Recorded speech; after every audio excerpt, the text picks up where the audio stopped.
নমস্কার দর্শক বন্ধুরা, আজকে আবারও একটা ভিডিও নিয়ে চলে এসেছি। আজকে বানাবো গাংমোড়া মাছের ঝোল। শীতের দুপুরে একদম পারফেক্ট রেসিপি। শুরু করা যাক তাহলে। এখানে নিয়েছি 200 গাংমোড়া, আমি কেটে ভালো করে ধুয়ে কড়া করে ভেজে নিয়েছি।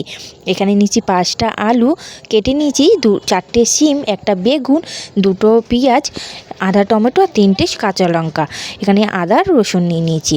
একটা প্যান বসিয়ে দিলাম গ্যাসের মধ্যে, দিয়ে দিলাম 2 চামচ জিরে, 1 চামচ ধনে গোটা দিয়েছি, দিয়ে একটু ভেজে নেবো হালকা। এদিকে ভাজা হয়ে গেছে, আমি তুলে নেবো।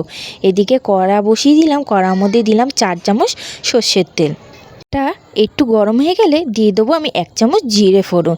জিরেটা একটু ভাজা হয়ে গেছে, আমি দিয়ে দেবো এবার কেটে রাখা বেগুনটা হালকা ভালো করে ভেজে নেবো। এদিকে আমার বেগুনটা দেখুন ভাজা হয়ে গেছে। এই সময় আমি দিয়ে দেবো কেটে রাখা শিম আর আলু। শিম আলুটাও হালকা ভেজে নেবো আমি। এদিকে দেখুন শিম আলুটা আমার ভাজা হয়ে গেছে।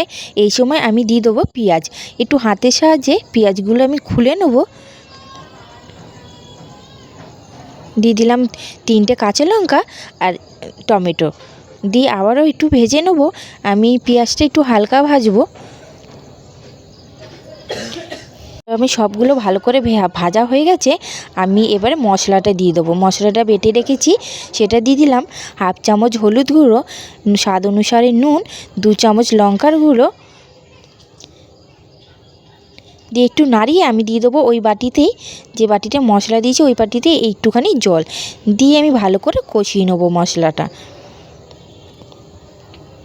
এদিকে আমার মশলা কষানো হয়ে গেছে, আমি একটু নাড়িয়ে দিয়ে দেবো 1 গ্লাস জল, আর 1/2 গ্লাস জল দিয়েছি।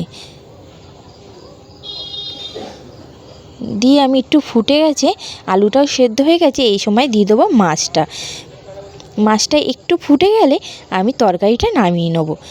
এদিকে আমার মাছটা ফুটে গেছে, আমি তরকারিটা নামিয়ে নিয়েছি। দেখুন হয়ে গেছে। খেতে দারুণ হয়েছিল। বাড়িতে একবার বানিয়ে দেখবেন এইভাবে গাংমোড়া মাছ, খেতে খুবই সুন্দর হয়েছিল। শীতের দুপুরে একদম জমে গেছে।